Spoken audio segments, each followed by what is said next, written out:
Hi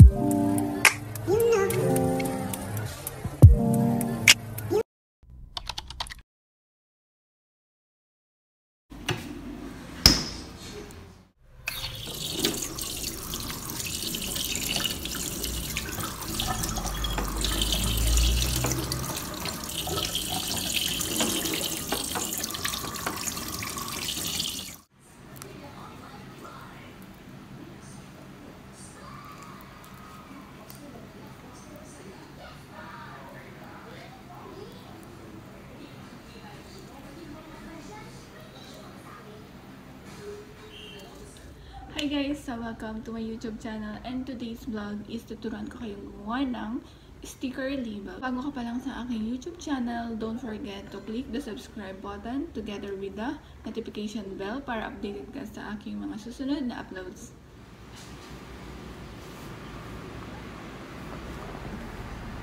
So andito na tayo ngayon sa desktop. Open lang natin yung Silhouette Studio.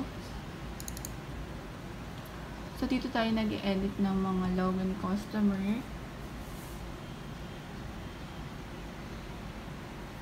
And dito rin tayo nagka-cut. So, file open. Ito yung logo ni customer. Okay mo lang. Tapos, ayan, kada mag-open kayo nitong silhouette, lagi niyong unang gagawin is select trace area. So, ito nasa right side. Select trace area mo lang. Tapos, i-highlight mo tong mismong logo ni customer. Tapos, click threshold. Laging naka 100 para masakop tong outline niya. Tapos, trace and detach para matanggal yung background. Then, delete. So, medyo madumi tong keyboard ko. Ayaw mag-delete. Ayan. Tapos, click mo lang siya ulit para ma-resize siya. Height niya is 2. Tapos, place mo lang siya dito sa A4 size. Then, click mo lang tong replicate panel. So, dito sa right side yun. Zoom natin. Ayan. Replicate panel. Pang-duplicate siya. Ayan. Tapos, click mo lang to ulit logo. Tapos, kung ilang rows and columns yung gusto mo, ayan, para mabilis siyang ma-duplicate.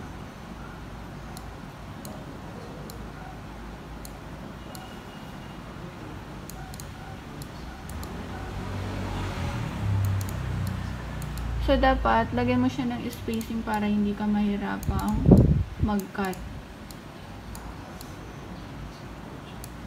Lalo na pag nakakamayo cutter ka. So, ako kasi is manual cut. Kaya, okay lang na siksikan sila.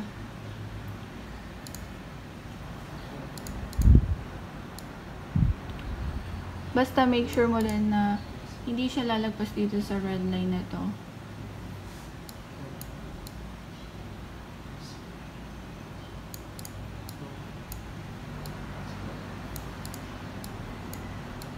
So, medyo hirap ako mag-edit kasi yung isa kong kamay is nakahawak dito sa cellphone.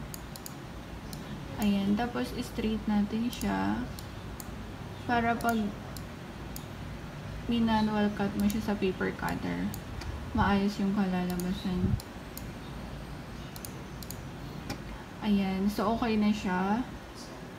I-ready na natin yung printer. Yung kasya pala dito guys sa A4 size is 20 pieces. Depende sa size na gusto ni client. So ako naka-manual cut ako kaya pinagkasya ko siya. Naging 20 pieces siya. Pero kung naka-cameo cutter ako, 15 pieces lang yung kasya pag 2x2 yung size ng logo nila. Kasi lalagyan pa yun ng registration mark. So ito manual cut lang to kaya hindi ko na siya nilagyan ng registration mark. So, ayan, nag-copy-paste ako ng isang logo dito para ma-check natin kung okay ba yung print setting niya, yung kulay, pag na-print out na. So, meron ako example dito, na-print out ko na siya. Ayan. Naka-apat ako na example. Kasi dito sa una kong print is dark yung meat niya. Tapos, sa pangalawa, ganun din. Tsaka sa pangatlo, kasi in-adjust ko yung magenta niya, tsaka yung brightness niya. So, etong pinakalas, nakuha ko na yung kulay niya. Binawasan ko yung brightness niya ng -10. Kaya malapit na siya sa kulay. So, i-print na natin siya. Click mo lang yung file, tapos print. Tapos select printer, pigment. Tapos preference, document size A4, paper type is Epson matte, quality high. Tapos okay mo lang siya, then print.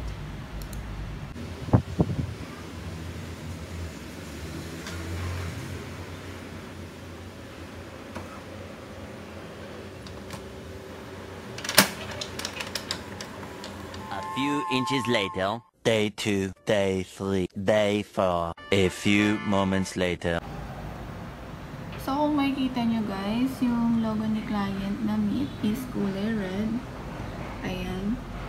Then, yung printing out ko is, ayan, red din. So, ang ganda ng kinalabasan niya.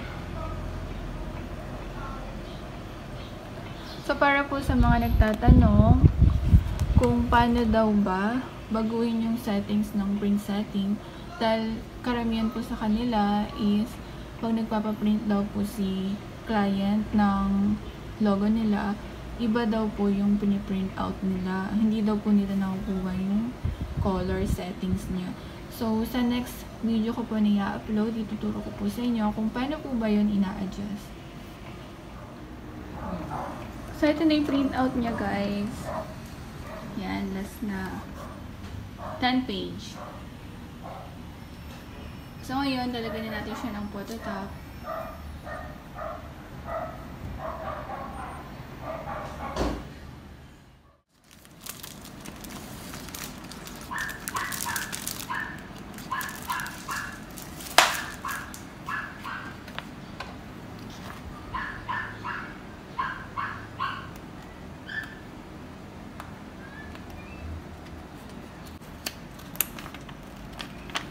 So, itong side na to is tinutupi ko siya.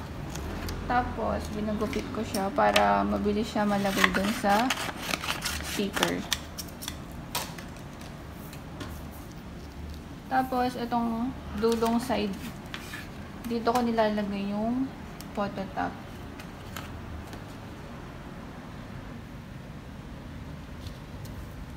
Yan. So, ganyan lang. Nalagay na natin siya lahat ng photo top. Ayan. So, ilalaminate naman natin siya. So, ano natin yung laminator. Tapos, forward lang. Tapos, cold laminate.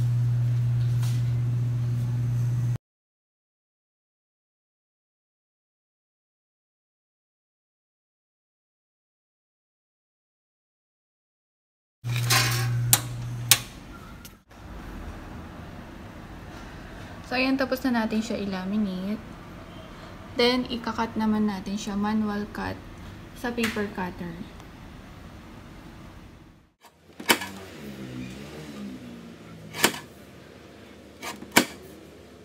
So, ayan, tapos na natin siya i-cut sa paper cutter.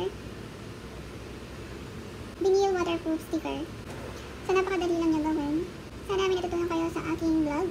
And don't forget to subscribe to my YouTube channel.